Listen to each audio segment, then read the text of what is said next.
Pelajaran kita triwulan ini mengenai nubuatan, dan kita sudah melihat beberapa prinsip-prinsip untuk mempelajari nubuatan.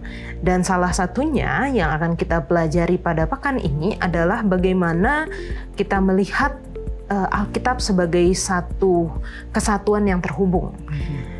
Allah itu dengan jelas mengatakan satu kebenaran yang tidak bisa kita sangkal. Di dalam Kejadian 1 ayat 1, pada mulanya Allah menciptakan langit dan bumi. Sebenarnya itu yang perlu kita pegang.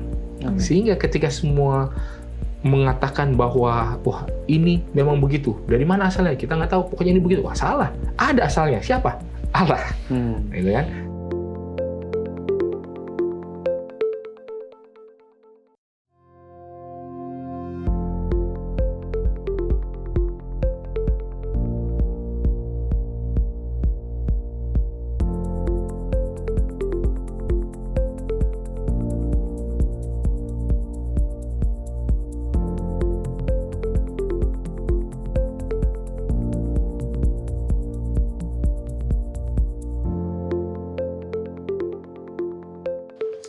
Selamat datang di Diskusi Sekolah Sabat, diskusi pembelajaran Alkitab yang mendalam untuk menguatkan iman kepercayaan kita kepada Tuhan. Kita bertemu kembali di dalam Diskusi Sekolah Sabat ini yang triwulan yang baru, yang kedua tahun 2025, kita membahas mengenai cara menafsirkan atau mempelajari nubuatan dengan simbol, gambaran, dan kiasan. Dan terima kasih untuk teman-teman yang sudah hadir di studio, yang sudah mau untuk datang berdiskusi bersama-sama. Kita akan mempelajari pelajaran pekan ini mengenai fondasi kejadian. Dan tentunya kita senang juga untuk dapat menyapa teman-teman yang telah setia untuk mengikuti Diskusi Sekolah Sabat dan telah menuliskan di kolom komentar YouTube channel Diskusi Sekolah Sabat. Untuk yang pertama, boleh minta kesediaan dari Giri untuk membacakan. Oke, baik. Ada dari Helin Tiamban. Amin. Terima kasih penjelasan Sekolah Sabat. Saya sangat suka mendengar agar pengetahuan saya semakin mendalam tentang firman Tuhan. Terima kasih pastor dan juga semua rekan. Tuhan memberkati. Amin. Yang kedua ada dari Pradona Sirait. Shalom. Terima kasih atas penjabaran pelajaran kasih dan keadilan. Semoga kita semua semakin diberkati Tuhan. Amin. Yang ketiga ada dari Alfred Mawuntu. Terima kasih pelajaran Sekolah Sabat dapat menguatkan iman. Salam dari California. God bless. Amin. Amin. Puji Tuhan. Selanjutnya Bang Glenn. Pertama datang dari Willis Sui. Amin. Puji Tuhan. Terima kasih diskusi yang sangat-sangat baik. Semoga menjadi berkat kepada pendengar. Terima kasih tim Yola. Berikutnya dari Cirebon, dari Manalo, Washington. Shalom semua. Terima kasih untuk pencerahannya, sehingga semakin paham. Salam dari Cirebon. Amin. Nah, sekarang kita ke ujung timur dari negara kita. Dari Wilson Wader, dari Papua. Terima kasih atas pemahaman Alkitab lewat Sekolah Sabat. Sangat membantu. Amin. Puji Tuhan. Pendeta Wilson. Baik, yang pertama dari Janasib Tamingan. Shalom, puji Tuhan. Terima kasih perkongsian pelajaran Sekolah Sabat ini dari para narasumber. Tuhan memberkati kita semua. Semoga diskusi seperti ini akan menjadi sumber pekabaran 3 malaikat. Amin. Amin. Lalu yang berikutnya dari Tince Montang. Terima kasih atas penjelasan Sekolah Sabat yang dapat menguatkan iman. God bless you. Amin. Terus yang ketiga dari Jogri Gelu. Terima kasih dengan perbincangan Sekolah Sabat yang padat dan senang dipahami dari Kucing, Sarawak. Amin. Puji Tuhan. Terima kasih teman-teman untuk komentar-komentarnya. Kami tetap menunggu ya setiap pekan dalam pelajaran-pelajaran kesaksian dari teman-teman yang terberkati melalui program Diskusi Sekolah Sabat, dan rindu untuk membagikannya bersama dengan kami. Kami senang untuk dapat membacakannya. Baik membantu di dalam pembelajaran secara pribadi, keluarga, dan juga jemaat. Dan tentunya Kami memberikan buku Sekolah Sabat ini secara cuma-cuma, dikirim ke alamat Anda masing-masing. Bagi Anda yang rindu untuk belajar bersama dengan kami namun sulit akses kepada buku Sekolah Sabat ini, jangan ragu untuk langsung saja hubungi nomor call center Hope Channel Indonesia.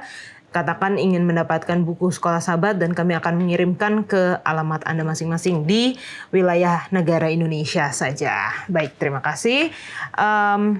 Pelajaran kita triwulan ini mengenai nubuatan, dan kita sudah melihat beberapa prinsip-prinsip untuk mempelajari nubuatan.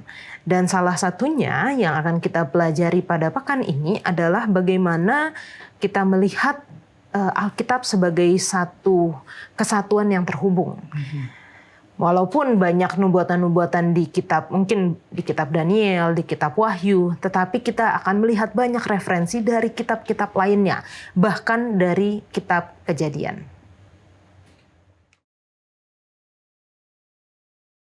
Akhir dunia, banyak yang telah meramalkannya. Berbagai buku, artikel, video, website didedikasikan untuk nubuatan membuat banyak prediksi, termasuk penetapan tanggal tentang peristiwa-peristiwa akhir. Namun dalam setiap kasus, prediksi-prediksi itu tidak menjadi kenyataan. Lalu apa cara terbaik untuk menafsirkan nubuatan Alkitab? Elemen kunci dalam memahami nubuatan akhir zaman ini adalah Daniel 2, yang tidak hanya berisi garis besar sejarah nubuatan, tetapi kunci penafsiran untuk membuka maknanya juga.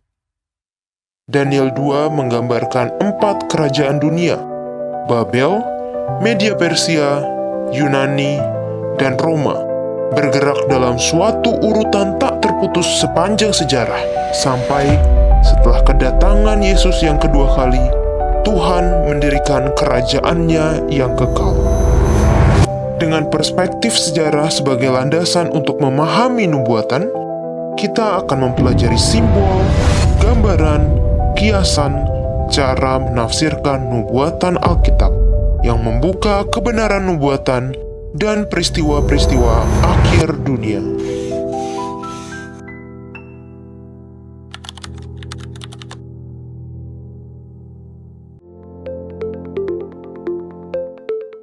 Pelajaran kedua dengan judul Fondasi Kejadian. Ayat hafalannya terdapat di dalam Yohanes 1 ayat 29. Pada keesokan harinya Yohanes melihat Yesus datang kepadanya dan ia berkata, "Lihatlah anak domba Allah yang menghapus dosa dunia." Kita akan membuka diskusi kita dengan doa dibawakan oleh Gary. Mari sama-sama kita berdoa. Tuhan, Bapa kami dalam kerajaan surga, kami berterima kasih oleh karena kebaikan dan kasih sayang Tuhan kepada kami hingga sampai saat ini. Kami boleh berdiskusi, mendengarkan firman Tuhan melalui pelajaran Sekolah Sabat. Bapa, kami sangat mengerti bahwa kami tidak mampu jika bukan karena Tuhan yang menginspirasikannya kepada kami. Oleh karena itu Bapa, berikanlah kepada kami Roh Kudus-Mu, sehingga kami boleh dituntun kepada seluruh kebenaran-Mu. Bersama-samalah dengan kami ya Tuhan, di dalam nama Yesus kami berdoa dan mengucap syukur. Amin. Amin. Terima kasih. Karena kita belajar mengenai kitab Kejadian ya, mungkin boleh share dari teman-teman secara singkat aja apa cerita favorit di dalam buku Kejadian, Pendeta Wilson. Kalau dari saya itu adalah kisah ketika Yakub lari dari rumahnya. Jadi ketika bertemu dengan tidur di Betel, lalu melihat tangga turun naik, lalu kemudian mendapatkan penuguhan janji. Kalau menurut itu cerita yang paling menarik. Oke, Bang Glenn. Kalau saya menarik ketika Tuhan menciptakan Adam. Untuk membuat Adam itu hidup, Tuhan harus menghembuskan nafas hidup ke lubang hidung dari Adam.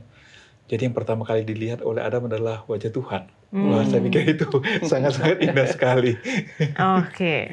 Kalau dari Gary? Kalau aku tertarik dengan cerita Abraham ketika dia mendoakan untuk orang-orang Sodom dan Gomora ya.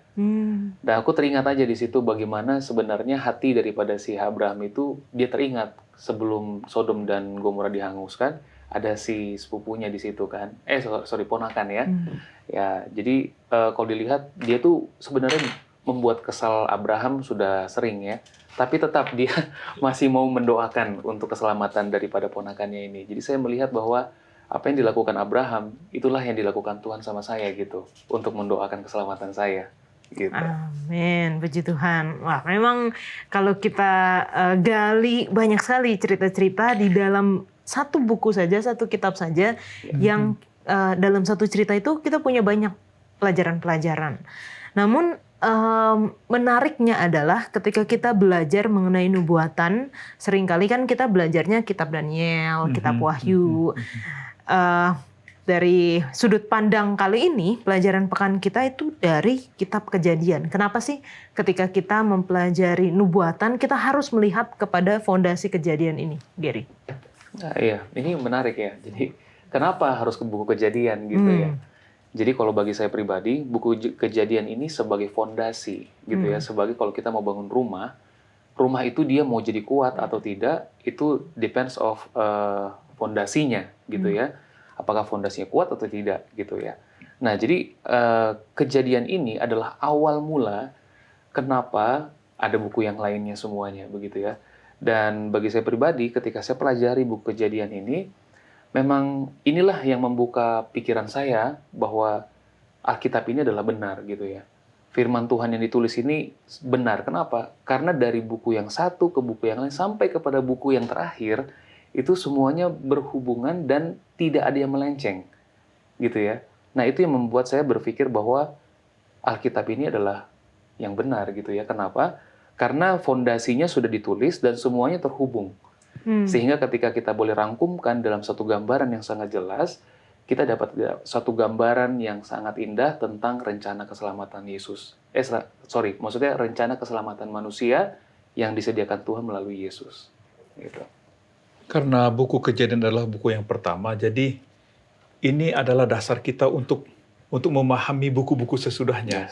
Betul. Jadi kalau di pelajaran sekolah sahabat kita itu ada istilah penyebutan pertama. Jadi apa yang disebutkan di buku Kejadian itu menjadi referensi untuk di buku-buku selanjutnya, termasuk ke dalam nubuatan. Tadi sudah disampaikan juga tentang Yesus di buku Kejadian, kita belajar tentang kasih Allah. Jadi Alkitab itu sebenarnya bicara tentang kasih Allah, bicara tentang setan.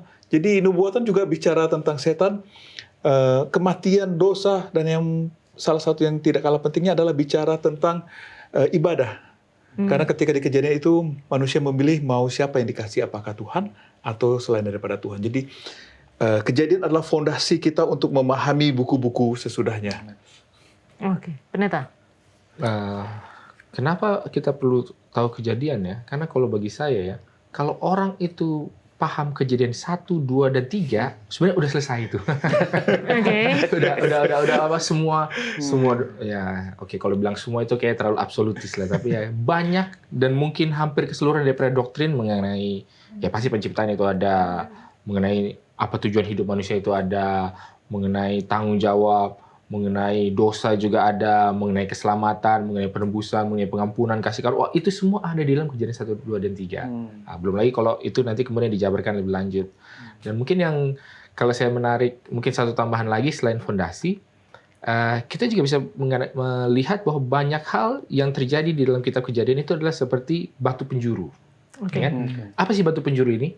Batu penjuru ini ya kalau dalam konsep arsitektur itu adalah batu yang diletakkan pertama kali, supaya batu-batu lain nanti disusun berdasarkan rujukan terhadap di mana batu itu ada. Gitu kan? Itulah batu penjuru gunanya kan. Jadi ya Tuhan menentukan banyak batu-batu penjuru yang diletakkan, dan itu semua ada di kitab Kejadian. Jadi diletakkan di sini satu, misalkan contoh yang paling langsung kelihatan di dalam Kejadian 1 ayat 1. Itu udah batu penjuru yang selain batu penjuru dia pondasi, dia apa segala, bahwa pada mulanya Allah menciptakan langit dan bumi. Nah, itu kan udah benar-benar semua itu merujuk kepada Kejadian 1 ayat 1. Lalu mungkin hal yang lain di dalam Kejadian pasal 3 ayat 15 mengenai nubuatan, mengenai mengenai pertentangan besar, mengenai bahwa ada juru selamat yang akan datang, mengenai nanti akhir daripada pertanyaan ini seperti apa, itu ada di sana juga. Jadi ada hal-hal yang seperti itu yang ada di dalam kitab Kejadian. yang kalau kita tidak tahu batu penjurunya ini di mana, dan sekarang kita ada di ujung, apakah di Daniel kah, di Wahyu kah, di Yesaya kah bahkan, atau mungkin kalau yang nggak jauh-jauh amat, bahkan di kitab Ulangan, kadang-kadang kita bingung. Jadi ini kita sedang berbicara apa? Apa sih ujung pertamanya? Makanya mundurlah kita ke dalam, ya seperti yang Bang Glenn bilang, dan mungkin kita akan pelajari mengenai penyebutan pertama. Ya. Mungkin ya kalau sama lah maksudnya batu penjuru atau penyebutan pertama adalah intinya itu. Supaya kita tahu ini dari mana. Supaya kita nggak cuma melihat, oke, trennya sih begini, ujungnya kira-kira beginilah. Awalnya apa? Awalnya kan ada di Kejadian. Hampir semuanya itu sebenarnya sudah dijelaskan, atau paling tidak disebutlah di Kejadian. Oke, menarik. Tentang penyebutan pertama ini apa sih, Gary? Ya, penyebutan pertama ya seperti tadi sudah disampaikan oleh Bang Glenn dan pendeta juga ya. Kurang lebih istilahnya sebagai pola atau sebagai satu fondasi atau batu penjuru bisa juga ya. Kayak misalnya contoh kalau saya ibaratkan lagi, mungkin ketika saya mau bikin baju misal begitu ya, kan sudah ada polanya gitu. Ya ada bentuknya begitu. Nah, jadi selanjutnya sudah tinggal aja mengikut seperti itu. Nah, jadi dikatakan penyebutan pertama itu bagi saya pribadi adalah berdasarkan Sekolah Sahabat kita hari ini ada sebagai dasar bagi kita untuk lanjut lagi nih pembelajaran kita kepada buku-buku yang setelahnya gitu. Oke. Ya, sudah jelas. Saya hanya memberikan tambahan. Kenapa ini penting nih? Ya. Kenapa ini penting? Pertama, untuk menjaga konsistensi dalam penafsiran. Ya, jadi misalnya ketika kita baca di Daniel, Kejadian 3 tadi disampaikan, itu bicara tentang ular. Ular itu merepresentasikan setan. Maka ketika kita baca buku Wahyu, lalu ada musuh, lalu ular, ya kita tahu tuh nggak bisa kemana-mana lagi, karena di Kejadian ini sudah dikatakan. Nah, kemudian di Kejadian itu dibicarakan tentang rencana keselamatan Tuhan.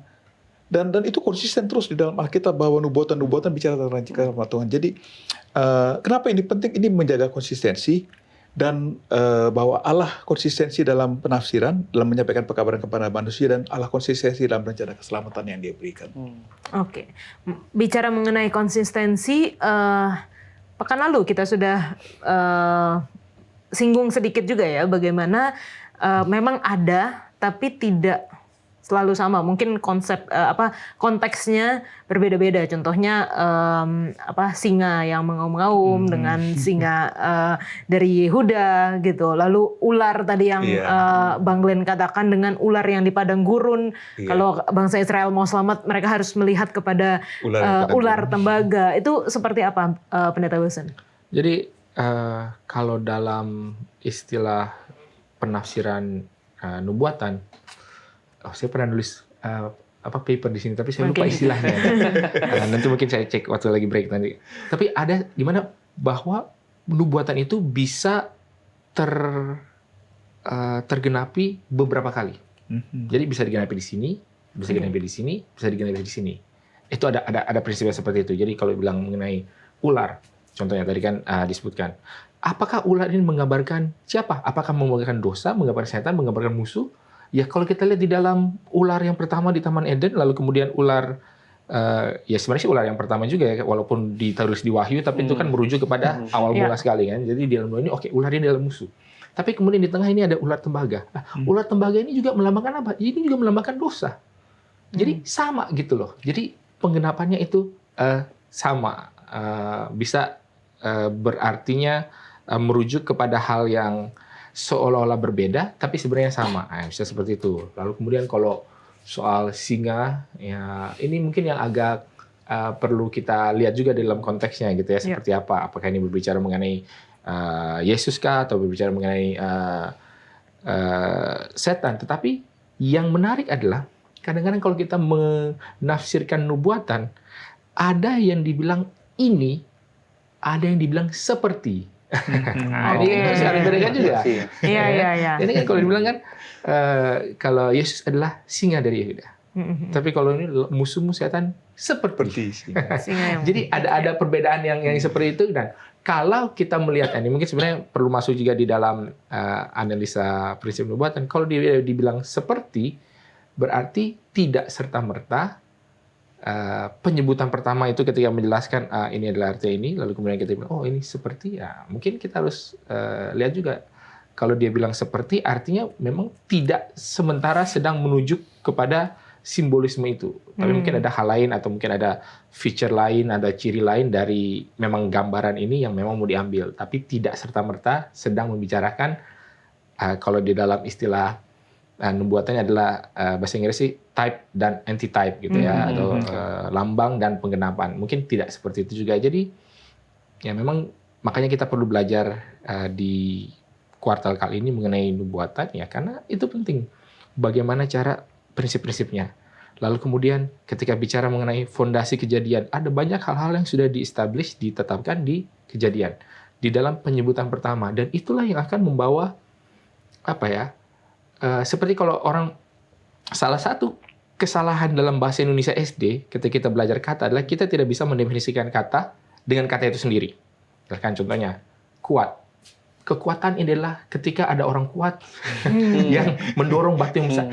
Nggak bisa gitu kan. Nah, seringkali kita bisa mendapatkan definisi itu adalah ketika waktu pertama kali disebutkan. Sehingga ketika kita disebutkan di sini lagi, berikut-berikutnya, ya itu seolah-olah sudah menggunakan definisi kata itu sendiri untuk menjelaskannya. Itu udah susah. Makanya kita harus ke penyebutan pertamanya seperti apa, konteksnya seperti apa. Nah, kira-kira seperti itu.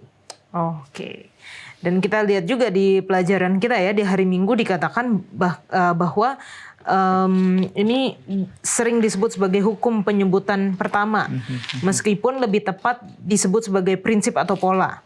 Bukannya hukum yang tidak dapat diubah dan ada banyak pengecualian untuk aturan itu. Artinya melihat kepada konteksnya. Pola yang tampaknya muncul baik dalam pelajaran Alkitab secara umum maupun nubuatan Alkitab adalah bahwa Tuhan secara perlahan memberikan informasi kepada anak-anaknya dari waktu ke waktu, dimulai dengan konsep dasar dan kemudian memperbesarnya berkali-kali selama bertahun-tahun atau bahkan berabad-abad. Dan kita melihat juga di dalam ayat-ayat yang di bawahnya, Yesaya 40 ayat 7-8, Maleakhi 3 ayat 6, dan Ibrani 13 ayat 8, kita melihat ada prinsip bahwa Tuhan dan firman-Nya itu tidak berubah. Nah, bagaimana prinsip ini berhubungan dengan ayat-ayat di Alkitab dan apa yang kita akan pelajari saat ini, Gary? Ya, ini jadi bagi saya pribadi, inilah spesialnya Alkitab kita ini gitu. Ya, ketika kita belajar sesuatu pelajaran tertentu, khususnya Alkitab ini ya, ini kalau kita lihat sejarahnya bagaimana surat yang satu, surat yang lain itu dikumpulkan semuanya. Nah, ketika prinsip yang tadi disebutkan Yola itu berhubungan dengan Alkitab ini sendiri, ini membuktikan kepada saya pribadi bahwa Alkitab ini memang diilhamkan oleh Tuhan, gitu ya. Karena Tuhan itu sendiri dalam Yesaya 40 ayat 7 dan 8 menyatakan bahwa Tuhan itu tidak pernah berubah, gitu ya. Bahkan di dalam perjanjian baru juga kita lihat Ibrani 13 ayat 8 mengatakan dari dulu sampai sekarang Yesus itu sama, tetap berubah. Maksudnya tidak berubah ya, sama semuanya. Nah, berdasarkan prinsip ini kita bisa lihat siapa penulisnya, gitu ya. Kalau misalnya penulisnya adalah si Gary, mungkin aja manusia ini kan saya berubah-berubah gitu ya, Bang ya. Nah, tapi karena yang menulis ini adalah Tuhan yang karakternya adalah tidak pernah berubah, ini merepresentasikan kepada kita bahwa firman Tuhan itu dari buku Kejadian sampai buku Wahyu, semuanya itu berhubungan dan semuanya sejalan. Nah, tadi Pastor juga sudah sampaikan, kalau memang ada yang tidak sejalan, kembali lagi kita kepada penyebutan pertamanya seperti apa. Kita dikuatkannya dari sisi itu. Oke. Melanjutkan yang disampaikan oleh Gary tadi. Pertama adalah Tuhan tidak berubah. Mari kita lihat contohnya di Kejadian 3:15, janji nih bahwa Yesus akan mengalahkan setan. Lalu kita loncat ke buku Wahyu pasal 19 ayat 11-16, kembali Yesus datang sebagai pemenang. Nah, firman Allah juga tidak berubah. Contohnya, kalau kita lihat Kejadian 2 ayat 9 bicara tentang pohon kehidupan di situ. Lalu kita loncat lagi di buku Wahyu 22 ayat 2, bicara lagi tentang pohon kehidupan. Jadi Allahnya tidak berubah dan firman-Nya tidak berubah. Amin. Ya, mungkin tadi saya udah ketemu katanya. Itu apotelesmatik. Prinsip. Jadi itu prinsip tentang bagaimana penggenapan itu bisa beberapa kali. Mungkin contohnya yang paling jelas adalah ketika Allah mengatakan bahwa ada anak perjanjian yang akan menjadi berkat. Siapa anak perjanjian itu? Ya, kalau secara pengenapannya langsung itu adalah Ishak, ya kan? Tapi kalau kita lihat juga pengenapannya lagi, yang berikutnya adalah siapa? Adalah Yesus itu sendiri kan, yang adalah yang olehnya segala bangsa di bumi itu akan diberkati. Jadi kita bisa melihat bahwa kalau bilang apakah Allah berubah? Ya sebenarnya sih tidak berubah karena prinsipnya jelas sama, tapi mungkin kita bisa melihat ada sebuah penjabaran yang lebih lanjut lagi, penjabaran yang lebih atau pengenapan yang lebih menggenapi. Karena ultimate fulfillment-nya itu apa? Bisa beberapa kali di fulfill. Misalnya contohnya ini ada juga di Alkitab mengenai baptisan. Wah, ini kan baptisan bicara mengenai bagaimana manusia itu lahir baru. Tapi kemudian baptisan ini juga simbol yang katanya digambarkan ketika bangsa Israel melewati Laut Merah. Itulah mereka dibaptis sebagai suatu bangsa. Jadi maksudnya ada hal-hal yang seperti itu, tetapi apakah Allahnya berubah? Tidak kan? Tetap ada sebuah proses yang terjadi di mana baptisan itu melambangkan perpisahan atau pemisah antara yang sebelum dan sesudah. Ya, sebelumnya mereka adalah budak, ketika menyeberang Laut Merah, selesailah mereka menjadi budak. Mereka menjadi umat pilihan Allah. Ya, bagi manusia, sebelumnya mereka budak dosa, dan setelah bangkit, ya dia adalah manusia ciptaan baru. Bahkan Yesus sendiri, sebelum mati, dia adalah anak domba Allah, dan setelah dia bangkit, dia adalah raja. Nah, maksudnya kan, jadi seperti itu. Jadi, kalau dibilang apakah Allahnya berubah, ya kita perlu melihat berubahnya dalam sisi apa, dalam seperti apa. Sehingga memang kalau dibilang Allah itu tidak berubah, ya itu yang bisa kita bisa jelaskan. Allahnya itu memang tidak berubah. Sehingga kalau ada yang berubah-berubah, ya kita lihat berubahnya apa. Apakah memang berubah atau jangan-jangan ada prinsip itu tadi, atau mungkin memang kitanya yang salah tafsir, atau mungkin itu bisa juga kan, mungkin seperti itu. Oke, baik. Terima kasih untuk penjelasannya. Wah, ini diskusinya semakin menarik, makanya teman-teman jangan kemana-mana. Kita lanjutkan setelah yang satu ini.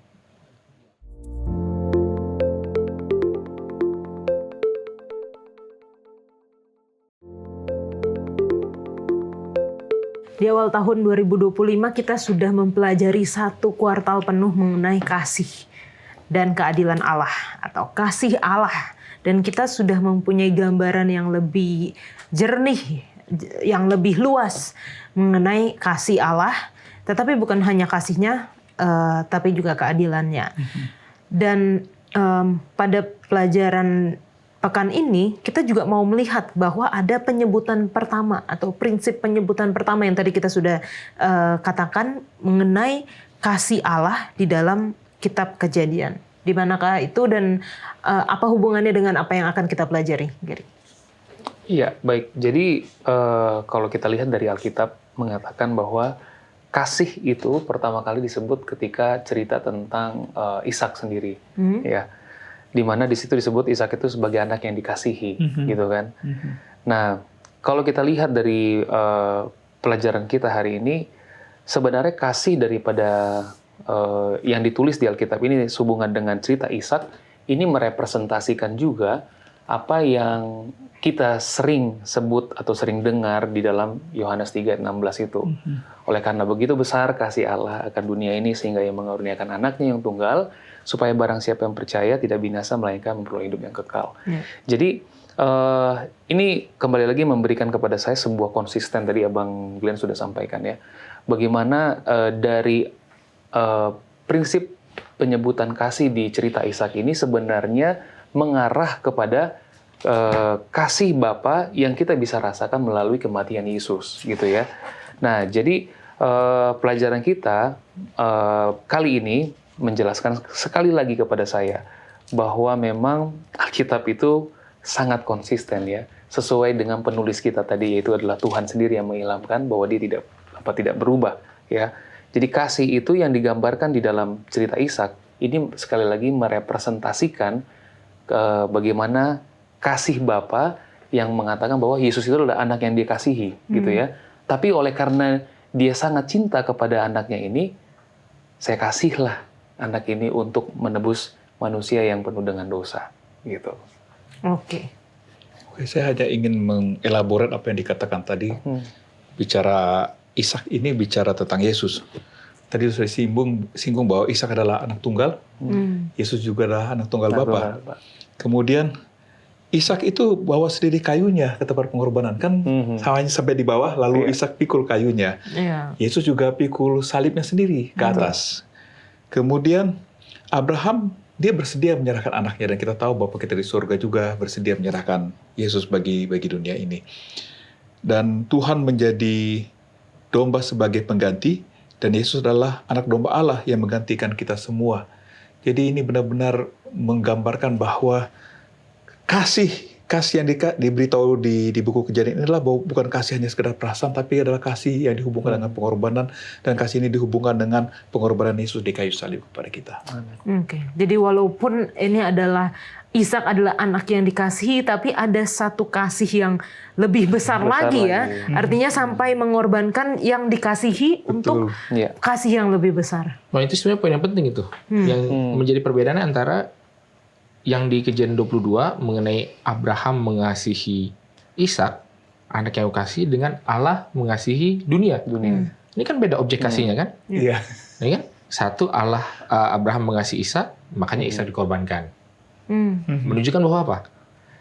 Ya, ini mungkin kita tidak menjelaskan kasihnya seperti apa, bagaimana mengasihi, tapi menjelaskan bahwa bahkan ketika kita mengasihi sesuatu pun bukan berarti itu adalah sesuatu yang tidak bisa di-give up. Sesuatu yang tidak bisa diserahkan. Oke, tapi di yang kedua, di Yohanes 3 ayat 16, mungkin yang lebih mainstream lah. Karena Allah mengasihi dunia, maka dia mengorbankan sesuatu yang lain. Beda kan? Jadi karena Abraham mengasihi Ishak, makanya Ishak yang dikorbankan. Karena Allah mengasihi dunia, makanya orang dikorbankan atau sesuatu yang lain dikorbankan demi yang dikasih ini. Jadi kalau saya melihatnya mungkin ya inilah prinsip kasih juga. Ya kan? Seringkali kita hanya berfokus kepada kasih yang secara umum mungkin yang lebih yang kedua lah. Kalau saya mengasihi ini, berarti ya udah semua saya korbankan demi yang ini. Apakah itu salah? Ya enggak juga. Ya orang tua mengasihi anaknya. Ya berarti ya dia kerja mati-matian gitu kan. Bagaimana dia tidak cukup tidur, bagaimana apa segala macam. Oke, itu yang kita bisa terima semua lah. Tapi mungkin yang menarik karena ini menjadi yang penyebutan pertama adalah bukan ekspresi kasih yang mainstream seperti itu tadi. Tetapi tentang bagaimana kalau kita mengasihi sesuatu atau seseorang, ya di dalam kisah ini ketika kata kasih itu pertama kali dipakai adalah justru yang kita kasih itulah yang kita korbankan. Nah, ini aplikasi bisa macam-macam. Nah, apakah artinya kalau saya mengasihi anak saya, bukan berarti anak saya ini harus saya klonin terus.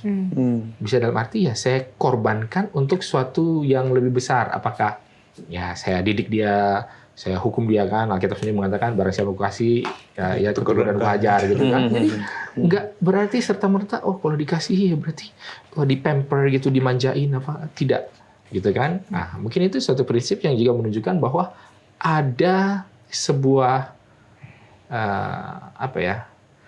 ya saya sulit untuk mengatakan ini tanpa penjabaran lebih lanjut, tapi sepertinya ada sesuatu prinsip yang lebih tinggi dari kasih.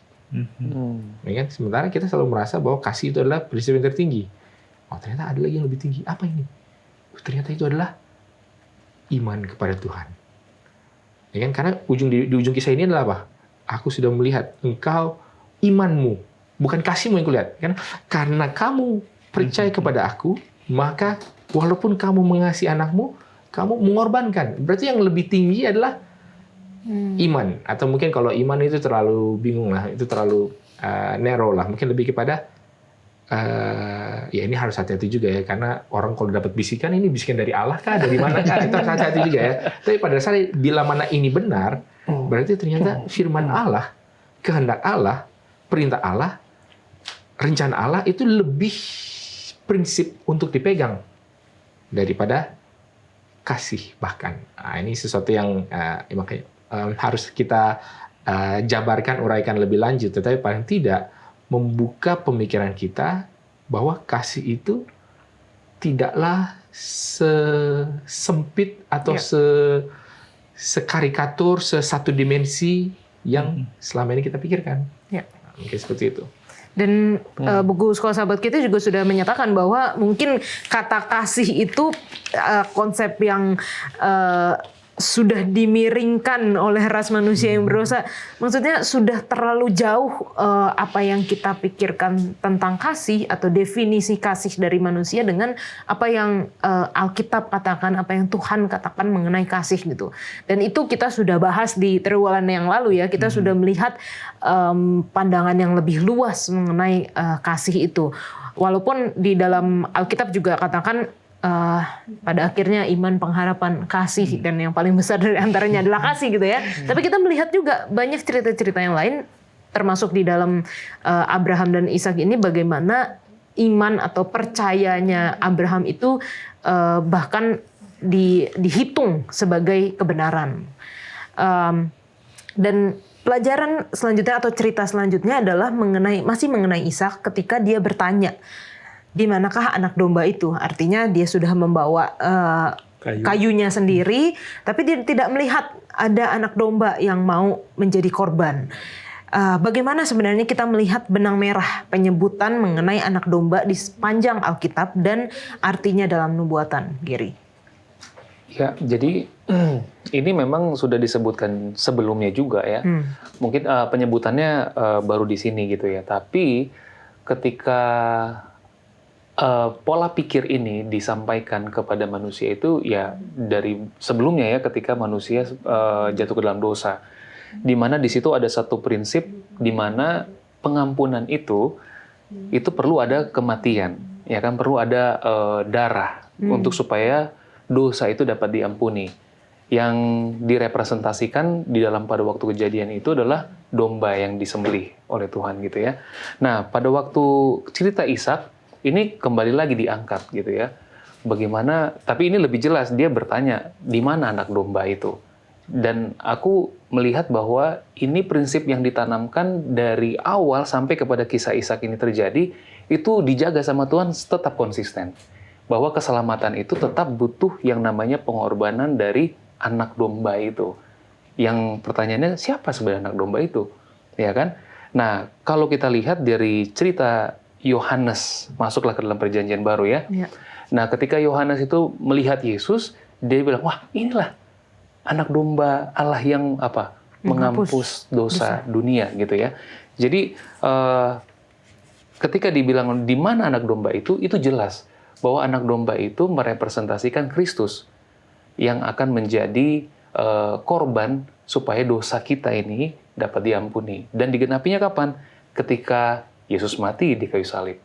Itu kira-kira. Ya, bicara anak domba ini satu topik yang konsisten ada di Alkitab. Tadi kita sudah bahas di Kejadian 22 tentang anak domba. Lalu kalau kita loncat di Keluaran pasal 12, ada anak domba Paskah. Ya. Kemudian Yesaya dalam nubuatannya dalam Yesaya 53 bicara tentang anak domba yang dibawa ke tempat pembantaian, itu bicara tentang Yesus. Jadi di perjanjian lama, ini adalah tema yang berulang dan semua ini sudah mengarah kepada Yesus. Dan puncaknya adalah di Yohanes 1:29 ketika Yohanes katakan, lihatlah anak domba Allah yang menghapus dosa dunia. Dan ceritanya tidak berhenti di situ. Kalau kita baca buku Wahyu berkali-kali di buku Wahyu, Wahyu 5, Wahyu 13, Wahyu 17, bicara tentang anak domba yang tersembelih, yaitu sedang merujuk kepada Yesus yang telah bangkit dari kematiannya. Yang menarik adalah, saya nggak tahu apakah ini dia lupa aja atau mungkin atau bagaimana. Karena ketika kita berpikir bahwa penyebutan pertama kasih itu di Kejadian 22. Tapi penyebutan pertama anak domba juga di Kejadian 22 dan juga di cerita itu. Jadi memang menarik ini kalau mau bilang bicara soal penyebutan pertama ya. Kalau kita kembali kepada konsep ini kan, fondasinya ada di Kejadian, lalu penyebutan pertama, ternyata kasih dan domba, disebutkan bersama-sama. Dan memang menunjukkan pada cerita yang memang adalah cerita yang yang benar-benar merujuk menjadi sebuah ya seperti judul kita, menjadi simbol, gambaran, kiasan daripada pengorbanan Yesus, ya kan? Daripada hal yang kalau kita bisa bilang adalah intisari daripada apa sih? Ya kalau dibilang kekristenan mungkin terlalu sempit. Apa sih daripada kebenaran Allah? Ya itu mengenai kasihnya, ya kan? Kasihnya yang mengorbankan. Dan pada saat yang sama pengorbanan itu adalah berarti ada sesuatu yang menggantikan sesuatu. Ini juga adalah penyebutan pertama juga di sini. Jadi begitu banyak penyebutan pertama, konsep pertama yang ada di dalam kisah ini, yang ternyata akan seperti tadi Giri sudah bilang disebutkan lagi ya, baik itu di Yohanes 1 ayat 29 dan ya beberapa lagi, dan bahkan sampai di Wahyu sekalipun, ya kan, yang bilang wah ini lihatlah anak domba Allah yang disembelih sejak dunia ini dijadikan. Apa ya, kalau menurut saya sih benar-benar sesuatu yang menarik gitulah kalau kita mau benar-benar telaah prinsip penyebutan pertama ini, dan kita melihat apa sih kata-kata, mungkin konsep-konsep penting yang disebutkan pertama di mana, dan ternyata kita lihat ini bahwa konsep ini disebutkan di sini pertama kali secara berbarengan. Oke, walaupun mungkin ini penyebutan pertamanya di situ, tapi kalau kita lihat secara konsep ceritanya, kita bisa lihat pada saat Adam dan Hawa mereka diusir dari Taman Eden, mereka dipakaikan kulit kulit domba gitu ya. Artinya ada domba yang dikorbankan pada saat itu gitu. Walaupun penyebutan pertamanya di cerita Ishak, dan ini sesuai juga dengan apa yang disebut dan diulang-ulang terus di dalam Alkitab, anak domba yang disembelih anak domba yang menjadi penghapus dosa dunia, mulai dari Adam dan Hawa. Mungkin secara singkat aja nih ya, langsung ke Pendeta Wilson aja. Kalau kasih selalu kita melihat ya, dalam hal ini cerita ini kasih itu dihubungkan dengan pengorbanan. Dan saya ingat Pendeta Wilson juga katakan pengorbanan itu belum dikatakan pengorbanan kalau belum menyakitkan gitu. Kalau hanya yang bisa diberikan tanpa ada rasa kehilangannya atau ada rasa sakitnya, mungkin ya itu belum pengorbanan lah istilahnya. Tapi apakah kalau kasih selalu diikuti dengan pengorbanan dan pengorbanan diikuti dengan rasa sakit, apakah kasih itu selalu kayak menimbulkan rasa sakit gitu? Bagaimana cara kita bisa belajar kasih pengorbanan ini? Ya mungkin kalau secara singkatnya, ya untuk beberapa klarifikasi adalah salah satu definisi kasih yang paling saya sukai ini adalah selisih antara keharusan dengan kejadian. Nah, kalau keharusan segini, nah ini kan kayaknya sudah ulang berapa kali. Kalau keharusan segini, terus dilakukannya segini, selisihnya itulah kasih. Kalau keharusan segini, dilakukannya segini, itulah berarti negatif kasih. Oke. Lalu kemudian apa hubungannya dengan kasih? Lalu kemudian dengan apakah pengorbanan? Nah, pengorbanan harus menyakitkan dong. Kalau nggak kita nggak berkorban. Misalkan orang nyumbang gitu loh, nyumbang ya terserah jumlahnya berapa. Tapi kalau itu nggak membuat dia jadi lebih hemat, nggak membuat dia tadinya harus makan ini terus dia jadi nggak jadi makan ini, tadinya mau beli ini akhirnya nggak jadi beli karena dia ngasih, ya itu belum pengorbanan. Gitu.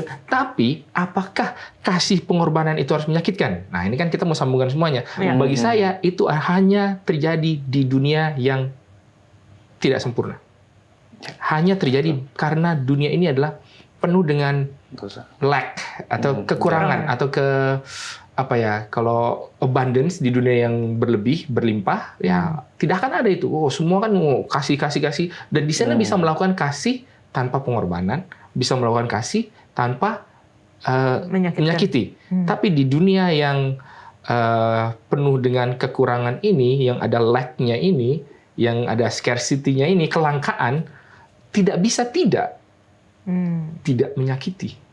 Kalau belum sakit, itu ya bagi saya ya memang belum berkorban.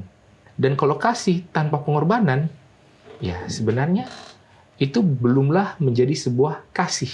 Itu masih berupa kewajiban. Gitu. Walaupun kewajiban bisa juga menyakiti. Saya nggak bilang bahwa kalau kita melakukan hal yang wajib nggak sakit juga. Tapi belum kasih. Oke. Ada tambahan, Bang Glenn? Ya, saya setuju. Ya itu terjadi di dunia ini. Saya ingat satu teman di gereja saya katakan, tidak ada kasih sampai pengorbanan itu menyakitkan, kata dia.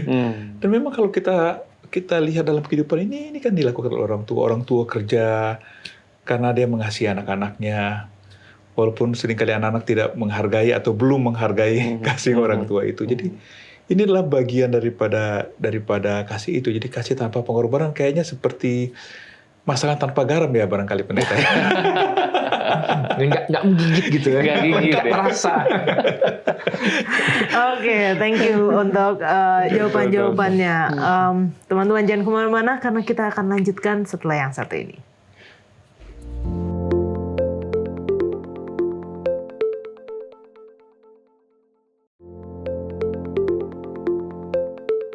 Kita sudah belajar mengenai kasih, kita sudah belajar mengenai anak domba Allah yang berkaitan dengan pengorbanan, dan pertanyaannya kita belajar juga tentang kematian dalam pelajaran pekan ini. Apa hubungannya dengan nubuatan, Gary?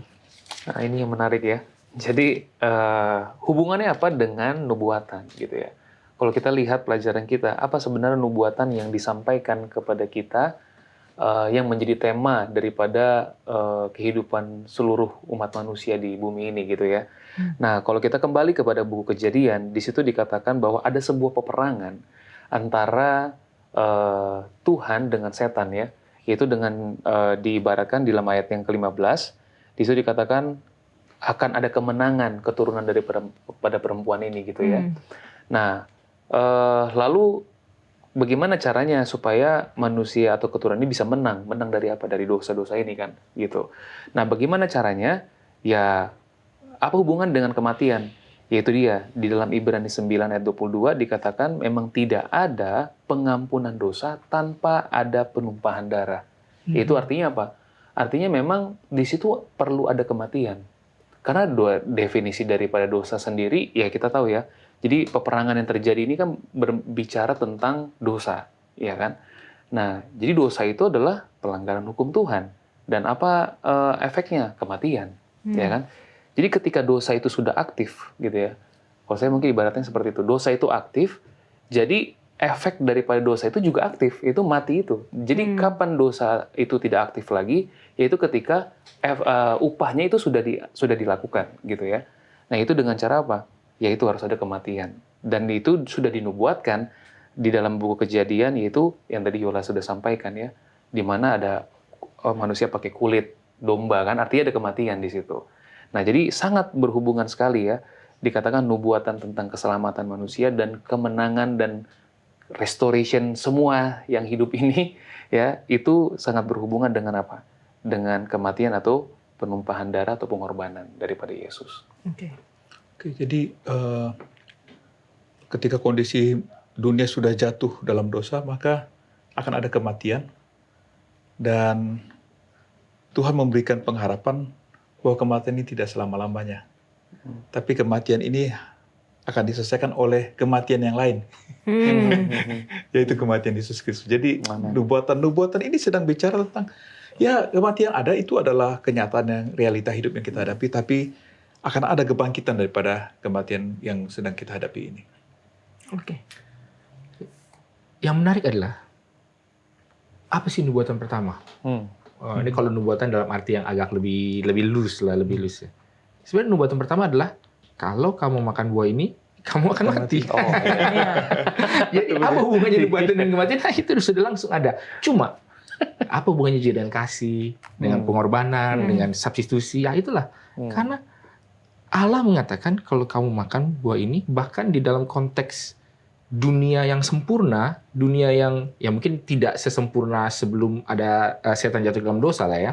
Karena konsep itu seperti Gary bilang sudah aktif, tapi mungkin belum kena ke Taman Eden ya. Tapi paling nggak Allah sudah ada konsep mengenai ketidakbaikan, ya, kejahatan. Ya, makanya kan ada pohon pengetahuan mengenai baik dan jahat gitu kan. Jadi hubungannya di sana.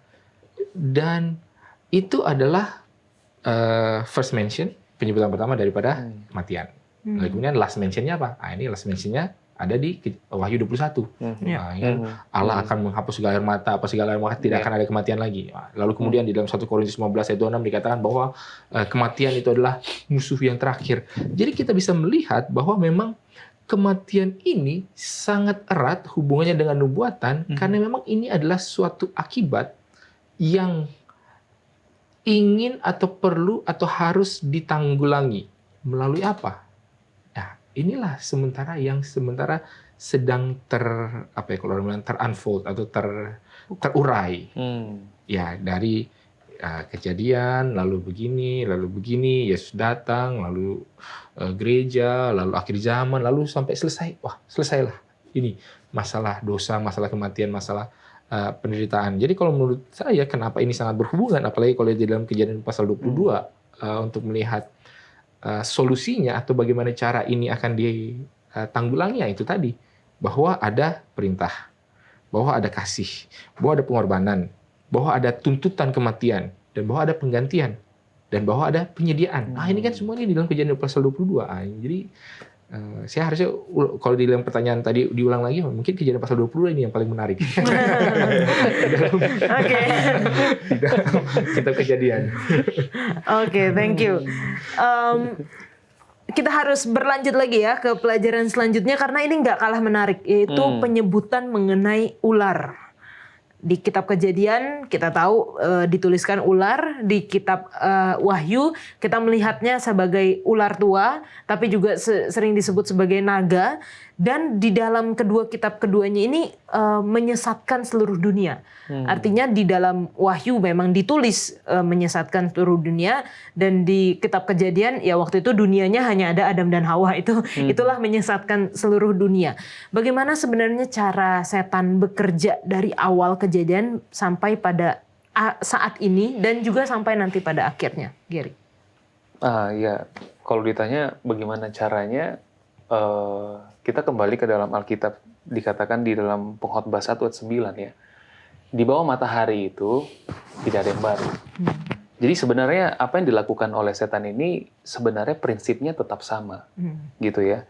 Dimana dia menggunakan, kalau kita lihat dari Kejadian, tadi sudah disinggung, menggunakan apa? Ular, kan gitu ya. Di buku Wahyu disinggung lagi, yaitu naga ya atau ular tua. Tapi tujuannya adalah menyesatkan, gitu kan. Dan mungkin kenapa kok harus menggunakan ular ini gitu ya? Karena memang setan itu pintar gitu ya, sangat pintar. Jadi dikatakan kenapa ular? Karena ular itu adalah hewan atau binatang yang paling cantik, yang tercantik yang pernah diciptakan oleh Tuhan, gitu. Nah, lalu kalau bayangkan saja, kalau saya bayangkan gitu, kalau misal ular itu, kalau misal setan itu datang nggak dengan penampilan yang baik, atau mungkin dengan penampilan yang seram gitu ya Bang ya, mungkin saya pikir saya nggak akan mau ikut sama setan lah, jelas gitu kan, menakutkan gitu. Tapi memang setan itu pintar, dia menggunakan ular atau binatang yang paling cantik supaya kita bisa tersesat. Pelajaran bagi saya pribadi dengan hal ini adalah saya mesti berhati-hati dengan sesuatu yang tampak baik dari luar gitu ya. Kenapa? Karena itu bisa membawa saya tersesat ataupun bisa membawa kita semakin dekat sama Tuhan. Tapi prinsipnya di dalam Yesaya 8 ayat 20, kalau di situ tidak ada pengajaran, tidak ada kesaksian, maka itu tidak akan terbit fajar katanya Tuhan. Ya, jadi baik lagi, semua yang dilakukan setan bagi saya harus uji apakah ini berdasarkan firman Tuhan atau tidak. Jadi pekerjaan setan itu adalah mengalihkan pandangan kita dari Tuhan. Ya. Ketika di Taman Eden, dia bilang ini buah lebih bagus. Iya, betul. Dialihkan pandangan dari percaya sama Tuhan kepada buah dan sesuatu di balik buah itu. Ketika Ayub, dia hidupnya nyaman, berkelimpahan, dihantam itu semua supaya dia tidak percaya pada Tuhan. Kan itu konflik yang terjadi dalam buku Ayub, mengalihkan pandangan dia kepada Tuhan. Bahkan ketika Yesus sedang kelaparan, Yesus tahu dia harus percaya sama Bapa, dia bilang, tuh ada batu, bikinlah supaya. Jadi itulah pekerjaan setan, dan sampai sekarang itulah yang setan terus lakukan, yaitu mengalihkan pandangan kita dari Tuhan dengan berbagai macam cara dan metode. Prinsipnya sama saja. Mungkin yang menarik adalah kalau kita bicara mengenai ular, ya memang kalau di dalam Alkitab Kejadian pasal 3 itu hanya digambarkan bahwa dia adalah cerdik, adalah binatang yang paling cerdik. Jadi kemudian kalau gambaran mengenai dia yang paling indah apa segala mungkin itu ekstra biblikal ya. Tapi nggak apa-apa, itu memang ada di sana. Dan yang menarik adalah bahwa ada satu lagi. Sebenarnya ada beberapa oknum yang digambarkan, penggambarannya yang sepertinya over the top gitulah. Yaitu adalah di dalam Kejadian Yeskiel 28 mengenai gambar dari kesempurnaan kau, ketempatkan kau tahtamu dari apa segala macam batu-batu segala macam. Itu berbicara mengenai setan, ya, mengenai Lucifer, gitu kan. Jadi kita bisa melihat bahwa ada hubungan antara ular ini, bagaimana dia dideskripsikan, dan bagaimana setan, malaikat pada saat itu juga dideskripsikan pertama kali. Kan? Dan deskripsinya adalah sesuatu yang baik, sesuatu yang bagus, dan oleh sebab itulah itu punya kuasa untuk menipu, kuasa untuk menyesatkan, karena kita tidak akan disesatkan oleh hal yang jelek tadi kan, seperti yang dibilang oleh Gary. Sehingga kalau dibilang oke, itulah alasan kenapa dia bisa menyesatkan. Nah, sekarang penyesatannya apa? Nah, kan karena apa yang menjadi hal yang menjadi godaan lah kalau kita bilang kan. Pastinya juga bukan sesuatu yang buruk dong. Ya kan, nggak mungkin kita di dunia yang sempurna. Mau nggak kita bunuh orang? Nggak mungkin lah. Apalagi kalau itu kalau di dalam godaan kepada manusia di Taman Eden. Tapi kalau kita mau mundur sedikit lagi, pernah nggak kita berpikir bagaimana caranya setan ini menggoda malaikat-malaikat yang lain di dunia yang sempurna? Ini kan lebih nggak mungkin lagi gitu kan. Dengan cara apa? Apa sih godaannya? Kalau kita lihat, wah ini sebenarnya bisa double study yang sangat panjang, tapi udah pernah juga dibahas di sini dalam 1 menit atau pernah saya sampaikan. Tapi intinya adalah mengenai apakah kita mau percaya kepada Tuhan atau kita mau melihat kepada diri kita sendiri. Ya kan? Kecurangan yang ada bagi makhluk yang sempurna ini di dalam Yesaya 28 adalah tidak dibilang apa, sampai kecurangan ditemukan padamu. Di dalam Yesaya 14 dikatakan apa itu kecurangannya? Wah, aku hendak menaik ke tempat yang maha tinggi, aku hendak naik ke gunung di utara, melampaui yang maha tinggi, apa segala macam di gunung Allah, hendak menyamai yang maha tinggi. Lalu kemudian di Kejadian pasal 3 ayat 15 dibilang, kamu akan menjadi seperti Allah. Tapi ada lanjutannya, mengetahui yang baik dan jahat. Jadi kalau dibilang, sebenarnya itulah godaannya. Bagaimanakah manusia atau ciptaan bisa menentukan yang baik dan yang jahat? Sebenarnya cuma itu doang. Apakah ini sesuatu yang jahat di awal? Harusnya tidak. Ketika Lucifer atau malaikat setan menghasut, apa hasutannya? Bukan untuk mari kita menjadi jahat, tapi mari kita menjadi baik. Tapi dengan melihat kepada diri kita sendiri. Sebenarnya itu temptation-nya. Itu yang paling utama. Jadi ya kalau di situ ada soal penyembahan, ada soal ibadah, ada soal penurutan hukum, kan di situ semua. Tapi intinya adalah bukan sesuatu yang jahat. Mari kita membunuh, tidak. Tapi mari kita menjadi baik. Karena kita sudah baik. Dan oleh sebab itu kita bisa menentukan mana yang baik bagi diri kita sendiri. Wah, itu bagi saya adalah intisari daripada penyesatan di awal. Itu. Oke, ini sangat menarik dan dalam sekali ya artinya ya. Bukan artinya kita selama ini mungkin melihat dosa itu yang baik dan yang jahat, tetapi dari dasarnya atau dari fondasinya bahkan kita melihat bahwa apa yang digoda oleh setan di awal-awal adalah untuk menentukan bagi diri sendiri mana yang baik dan mana yang jahat gitu. Ketika tadi kita sudah belajar mengenai kesesatan dan bagaimana setan tidak pernah berhenti ya bekerja untuk menyesatkan, terutama di dalam kebudayaan kita sekarang. Kalau tadi Gary sudah katakan, orang mang nggak mau sama yang mungkin kelihatannya buruk, kelihatannya jelek gitu. Tapi kalau kita lihat media zaman sekarang itu sudah di framing begitu rupa sehingga yang buruk dan yang jelek aja sangat sangat menarik gitu. Film horor itu paling tinggi penontonnya kalau di Indonesia gitu. Dan banyak gitu orang yang penasaran dengan hal itu. Padahal tahu bahwa itu adalah hal yang jelek, nggak bagus, tapi ada rasa penasarannya. Jadi sebenarnya apa yang bisa kita pelajari dari cara setan menyesatkan dan agar kita terhindar dari kesesatan itu? Ya, ini menarik lagi ya. Jadi memang kalau sekarang tadi Yola udah bilang seolah-olah sudah di frame gitu kan.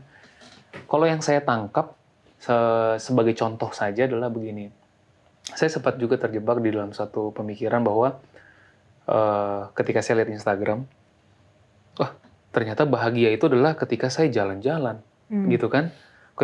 Karena biasa di Instagram gitu kan, Bang, begitu ya pendeta ya. Jadi setiap apa yang mereka sudah achieve, mereka taruhlah di situ, gitu kan? Jadi semua orang lihat kan, dan saya juga lihat gitu. Dan ketika saya pikir saya tidak sama seperti apa yang saya lihat, saya pikir saya nggak bahagia gitu. Dan apa yang terjadi adalah, ya saya akan berusaha dengan kemampuan saya sendiri. Mungkin saya harus extra effort lagi, hanya untuk mengejar itu. Begitu kan? Yang sebenarnya kalau kita kembali kepada tadi penyebutan pertama lah, pembahasan kita hari ini tadi ya, kita balik lagi ke awal. Fondasi kita. Jadi kalau kita kembali lagi, pikiran saya yang tadinya seperti itu jadi lurus lagi sekarang. Oh ternyata ya, bahwa bahagia itu nggak harus pergi jauh-jauh. Kalau misalnya saya nggak punya uang misalnya saya kan, saya nggak perlu ke sana untuk misalnya bahagia gitu. Ternyata bahagia itu kalau secara firman Tuhan bilang di dalam Lukas 11:28. Di situ dikatakan, mereka yang berbahagia adalah mereka yang mendengarkan firman Tuhan dan yang memeliharanya katanya. Jadi kalau kita kembali lagi kepada Alkitab, melihat apa yang setan tawarkan sekarang adalah ya hanya dengan hubungan kita dengan Tuhan yang membuat saya bahagia. Tapi seolah-olah setan sekarang membuat semuanya tuh di frame bahwa apa yang saya lihat itu baik sekali dan itulah yang bahagia. Gitu. Jadi bagaimana solusinya? Kita kembali lagi ke fondasi ini, firman Tuhan. Secara prinsip sama seperti kita mau tahu uang palsu atau uang asli gitu kan. Kalau kita mau belajar bagaimana jenis uang palsu terlalu banyak. Tapi kalau mau tahu uang asli kan gampang kan? Yang kertas hanya 1.000, 2.000, 5.000, 10.000, 20.000, 50.000, 100.000. Jadi kalau tiba-tiba ada kasih kita nih uang 200.000 ke uang kertas, tunggu dulu. Karena saya tahu dengan pasti bahwa yang asli itu hanya sampai 100.000 dan seterusnya. Atau tiba-tiba uang 100.000 warna kuning. Oh enggak, setahu saya uang asli itu adalah yang warna merah. Nah jadi kita harus paham dengan baik prinsipnya, yaitu ada di dalam Alkitab ini. Jadi mari kita luangkan waktu untuk mempelajari firman Tuhan supaya kita memahami standar-standar, prinsip-prinsip yang ada di Alkitab. Walaupun aplikasinya mungkin bisa berbeda-beda, tapi prinsipnya tidak akan pernah berubah. Lalu kedua adalah ketika saya bingung membuat keputusan apa, kita punya penolong yang dikirim oleh Yesus, yaitu Roh Kudus. Jadi hati kita juga harus sensitif terhadap Roh Kudus. Itu saya pikir 2 poin yang penting yang bisa kita pakai sebagai pedoman kita untuk tetap berdiri teguh di tengah dunia yang semakin tidak jelas mana yang benar, mana yang salah ini. Amin. Pendeta Wilson, sekaligus kesimpulan untuk pelajaran pekan ini. Mungkin kalau untuk menjawab yang pertama, bagaimana kita bisa melihat tren. Jadi ada suatu perkataan dalam bahasa Inggris yang lebih keren. Those who marry the ideas of today will be widowed in the next. Jadi maksudnya ya kira-kira seperti itu lah, gue lupa intinya seperti apa. Tapi kira-kira artinya sih, kalau kita menikah dengan ideologi sekarang, dengan tren zaman sekarang, ketika tren itu berubah di masa depan, kita akan jadi janda atau duda karena udah pindah lagi. Jadi sangat perlu berhati-hati untuk melihat tren ini seperti apa. Lalu kemudian jadi trennya ini seperti apa? Kalau sekarang orang mengatakan kita ini sebentar ada di dunia yang postmodern. Apa itu postmodern? Semuanya relatif. Ya, kalau menurutmu itu benar, ya itu benar menurutmu. Kalau menurut gue itu nggak benar, menurut gue yang benar ini, ya itu terserah gue. Itu postmodern. Mundur adalah modernisme. Bagaimana kebenaran itu bisa diuji, ya, secara empiris melalui apa? Science. Itu modernisme. Kita bisa mengendalikan realita. Kita bisa men-shape destiny kita. Itu modern. Lalu kemudian mundur adalah tradisionalisme. Tradisionalisme mungkin yang lebih kepada ya udah kebenaran ya udah turun dari langit. Ya kita nggak tahu bagaimana ya. Itu ada apakah dari legenda, apakah dari mitologi, apakah dari agama, seperti itu. Jadi kita bisa melihat ada sebuah pergeseran mengenai bagaimana kita melihat kepada kebenaran. Ya kan yang tadinya sangat tradisional itu kan sangat rigid. Lalu kemudian kita berusaha mengetahui ini kebenaran seperti apa. Lalu kemudian berikutnya adalah kita nggak tahu kebenaran itu apa. Jadi itulah yang kita lihat. Cuma ya bagaimana? Ini sebenarnya adalah tipuan setan juga yang memang berusaha untuk menggoyang kita. Ya kalau tadi dulu di awal orang itu dikendalikan dengan kebenaran. Ini kebenaran, lu nggak boleh tanya-tanya. Ya kan? Turun dari langit. Makanya orang terkontrol. Di yang itu era tradisional. Era modern sama juga. Lu bisa tahu kebenaran, ya cari aja. Ini nggak perlu kita ada ajaran agama, ajaran moral. Ya, pokoknya semuanya yang bisa dibuktikan. Kalau tidak bisa dibuktikan oleh sains, ilmu pengetahuan, itu tidak ada. Tapi kemudian yang berikutnya, kayaknya memang kita sebenarnya mungkin nggak bisa membuktikan semuanya. Ya udahlah, kalau gitu mana-mana lah kemudian. Jadi itulah. Jadi setan itu berusaha menggoyang dalam segala cara seperti itu. Makanya kalau hanya sekedar mengikuti tren budaya lah, apalah, itu sangat berbahaya. Dan ada hal-hal yang kita kira adalah sesuatu yang tidak bisa diubah, prinsip, tapi ternyata ini adalah sesuatu yang sebenarnya adalah budaya atau mindset tergantung zamannya apa. Dan itu juga kita harus bisa pilah-pilah. Dan bagaimana cara memilahnya? Mungkin sebagai suatu kesimpulan lah. Bila mana kita melihat nubuatan secara keseluruhan, Allah itu dengan jelas mengatakan satu kebenaran yang tidak bisa kita sangkal di dalam Kejadian 1 ayat 1. Pada mulanya Allah menciptakan langit dan bumi. Sebenarnya itu yang perlu kita pegang. Sehingga ketika semua mengatakan bahwa wah ini memang begitu, dari mana asalnya? Kita nggak tahu, pokoknya ini begitu. Wah salah, ada asalnya. Siapa? Allah. Gitu kan? Terus kemudian di era modern, wah kita bisa begini, kita bisa menjadi master of our own destiny gitu. Tidak bisa. Allah pencipta. Lalu kemudian di era postmodern, kebenaran ya suka-sukamu apa segala. Tidak, Allah menentukan kebenaran. Jadi sebenarnya itu cara kita bisa mengini. Dan salah satu yang kita bisa lihat adalah ketika kita melihat nubuatan. Nah, mungkin kira-kira begitu ininya summary-nya. Terima kasih. Baik, terima kasih Pendeta Wilson, terima kasih Gary, terima kasih Bang Glenn. Kita sudah melihat pelajaran Sekolah Sahabat kita bagaimana kitab Kejadian menjadi fondasi, menjadi batu penjuru, menjadi pola. Bagaimana kitab-kitab selanjutnya termasuk di dalam nubuatan. Kalau teman-teman memiliki pertanyaan, silahkan tinggalkan di kolom komentar YouTube channel Diskusi Sekolah Sahabat dan kita akan membahasnya.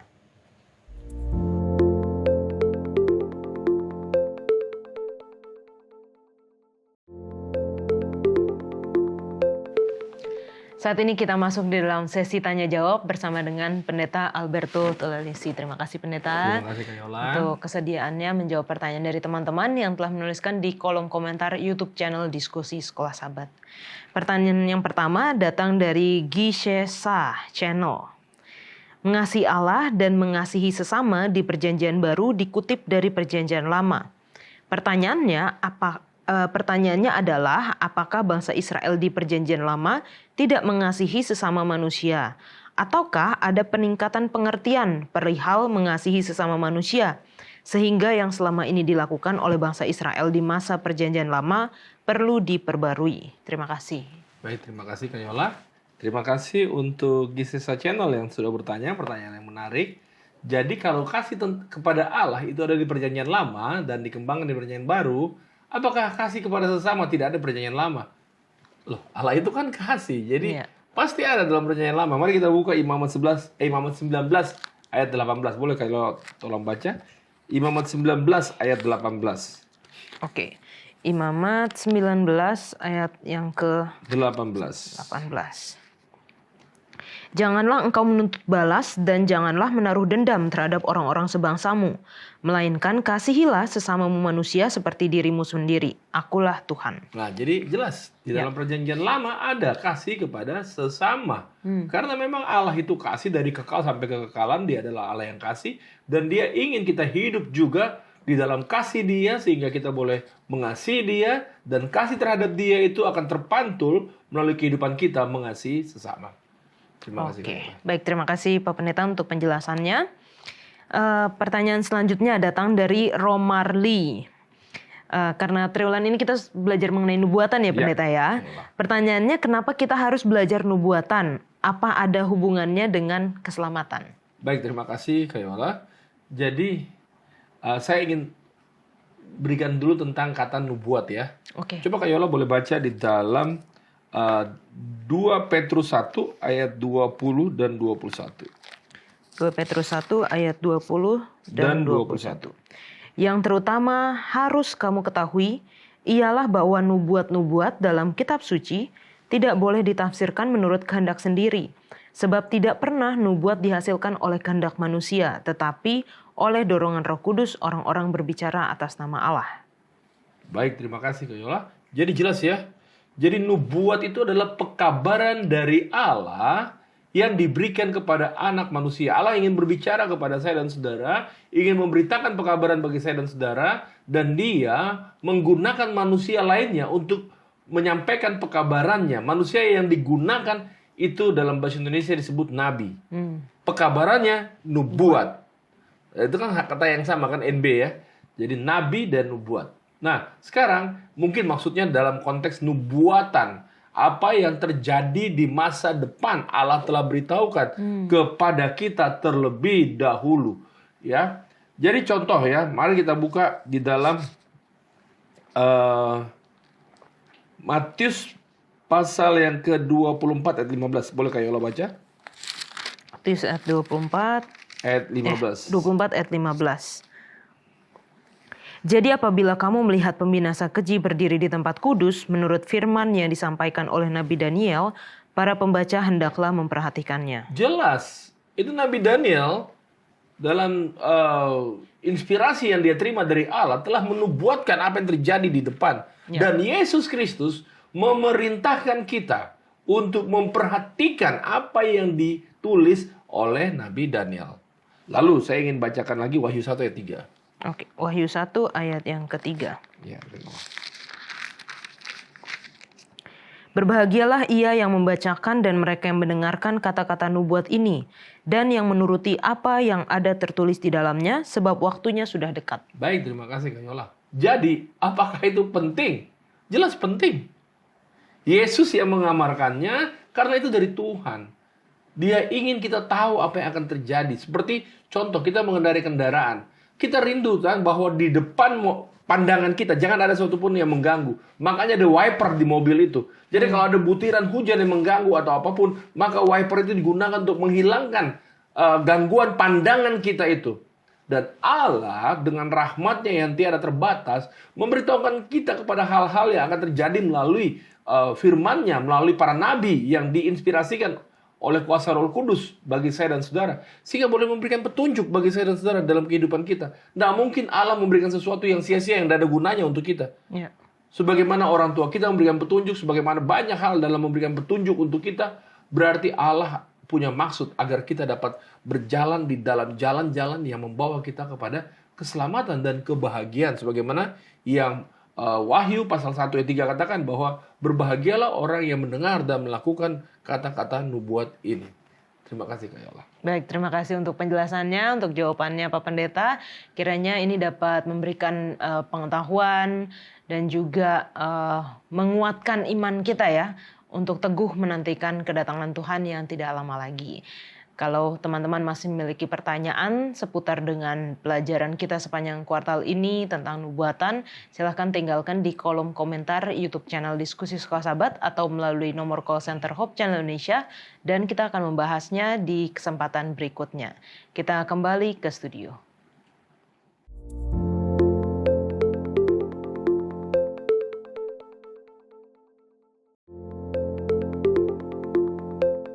Kita akan menutup diskusi kita dengan doa dipimpin oleh Pendeta Wilson. Kita bersatu dalam doa.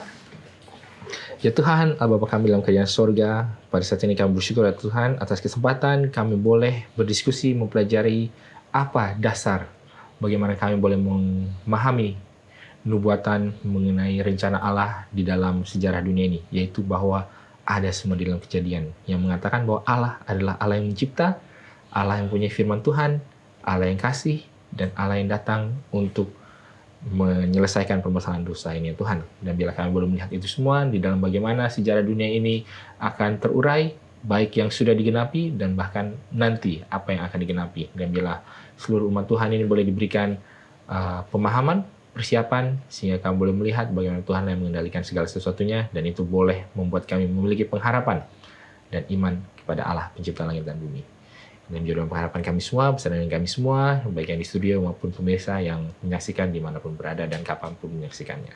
Dan juga pengharapan kami dalam Yesus kami berdoa. Amin. Amin. Terima kasih Pendeta, terima kasih Gary, terima kasih Bang Glenn. Biarlah kita semakin mengerti ketika kita belajar mengenai nubuatan, kita melihat kepada benang merah yang ada di dalam Alkitab. Dan kita akan belajar di pelajaran selanjutnya. Tuhan Yesus memberkati.